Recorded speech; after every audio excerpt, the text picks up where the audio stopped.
Hello everyone, আসসালামু আলাইকুম।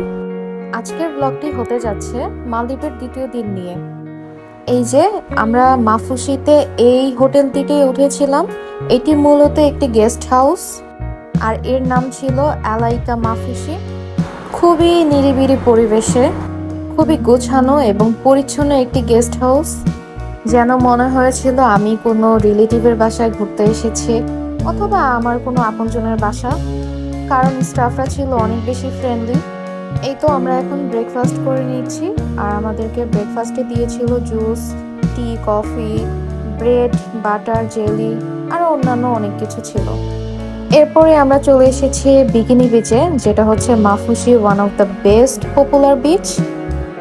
এটা মূলত এরিনা বিচ হোটেলের একদমই ফ্রন্ট সাইডে। যেহেতু এটা মুসলিম কান্ট্রি, সো ফরেনাররা মূলত বিকিনি পরে এই বিচটাতে বসে, আর অন্য কোনো বিচে বিকিনি অ্যালাউ না। দ্যাটস ওয়াই সবাই এখানেই আসে, ফরেনাররা। আর এদিকে সাইফান পানিতে নামতে চাচ্ছে, বাট সে বালিতে নামবে না। দ্যাটস ওয়াই একটু কানাকাটি করছিল। সে পানিতে যেতে চায়, বাট বালিতে নামবে না। ওর বাবা ওকে নিয়ে যাচ্ছিল, বাট ও আবার চলে আসছে, এখন আমাকে বলছে পানিতে নিয়ে যেতে। যেহেতু ওর একটু জ্বর জ্বর ছিল, আমি ওকে পানিতে যেতে দেইনি। তারপরও ওর বাবার সাথে এই তো বালির মধ্যে খেলছিল, কিন্তু ও বালি টাচ করতে চাচ্ছিল না। ওর বাবা ওকে শিখাচ্ছিল যে কিভাবে একটা হাউস বানাতে হয় বালি দিয়ে। ও সেটা দেখছিল আর ওর বাবাকে ডিরেকশন দিচ্ছিল, পাপা এইভাবে বানাও, ওইভাবে করো, মানে ওর নিজের ভাষাতে।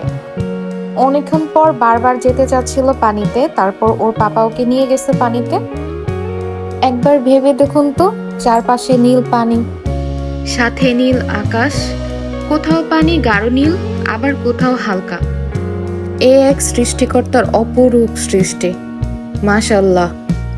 পৃথিবীর অন্যতম সুন্দর দেশগুলোর মধ্যে মালদ্বীপ অন্যতম। এই জন্যই তো পৃথিবীর বিভিন্ন দেশ থেকে বিভিন্ন পর্যটকরা মালদ্বীপেই আসতে চায়। জীবনে একবার হলেও মালদ্বীপ ঘুরে আসা উচিত, জীবন পুরো সার্থক। আমার মনে হয় এত সুন্দর সমুদ্রের পানি মালদ্বীপেই শুধু পাওয়া যাবে। বিকিনি বিচের সামনে এই জায়গাটিতে দেখলে মনে হবে যেন একটি মাছ, আর দুই পাশে মাছের লেজ। এত সুন্দর! তো এই নীল পানিগুলো দেখলে যে কোনো মানুষেরই পানিতে নামতে ইচ্ছে করবে। সাথে এত সুন্দর বাতাস, মনে হচ্ছিল আমি এখানেই থেকে যাই। আর এটা হচ্ছে এরিনা বিচ হোটেলের রেস্টুরেন্ট। যারা এই হোটেলটাতে থাকবে না, তারাও এখানে ব্রেকফাস্ট, লাঞ্চ কিংবা ডিনার করতে পারবে।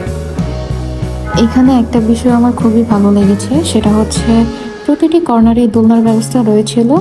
মানে যে কেউ যতক্ষণ ইচ্ছা আনলিমিটেডভাবে দোলনাতে বসতে পারবে, এর জন্য কোনো চার্জ নেই। প্রতিটি কর্নারে প্রায় দোলনার ব্যবস্থা ছিল।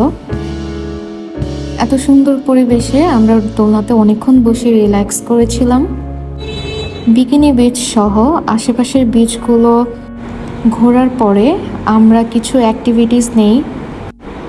প্রথমেই আমরা নিয়েছিলাম হচ্ছে ওয়াটার বাইক।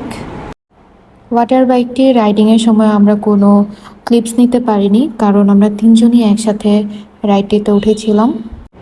তারপরে এই তো রাইড থেকে নেমে এখানে বসেছিলাম। সাইফানের বাইকটি থেকে নামতেই চাচ্ছিল না। তারপর এখানে বসে একটু ক্লিপস নিয়ে নিল। যেহেতু আমরা সুইমিং জানি না, তাই একটু ভয় লেগেছিল।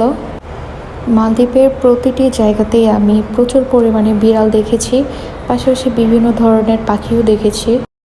নেক্সট ডের জন্য আমরা কিছু ডে লং অ্যাক্টিভিটিস নিয়েছিলাম এই শপটি থেকেই। আর শপটির নাম ছিল সল্ট বিচ ট্যুর।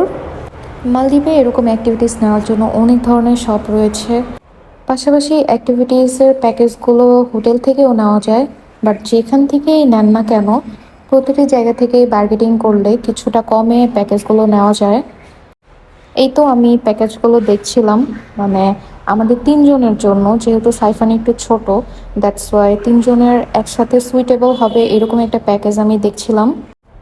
তারপর প্যাকেজের ডিটেলস নিয়ে আমি কথা বলছিলাম শপের লোকগুলোর সাথে। একটা জিনিস খেয়াল করলাম, মালদ্বীপে অনেক বাঙালি আছে। লাইক প্রতিটি শপে আপনি কোথাও না কোথাও বাঙালি পেয়ে যাবেন। তারপর আমরা রেস্ট নিয়ে রাতের দিকে আবার বের হয়েছিলাম।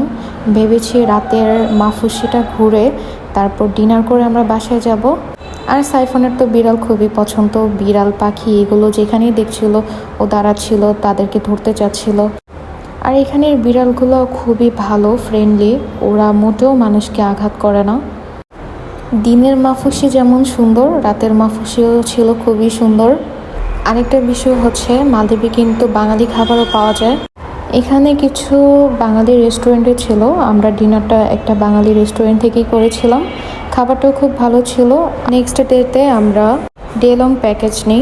সো নেক্সট ডে ব্লগটি খুব ইন্টারেস্টিং হতে যাচ্ছে, দেখতে হলে চোখ রাখতে হবে পেজে। আজ এ পর্যন্ত, আল্লাহ হাফেজ।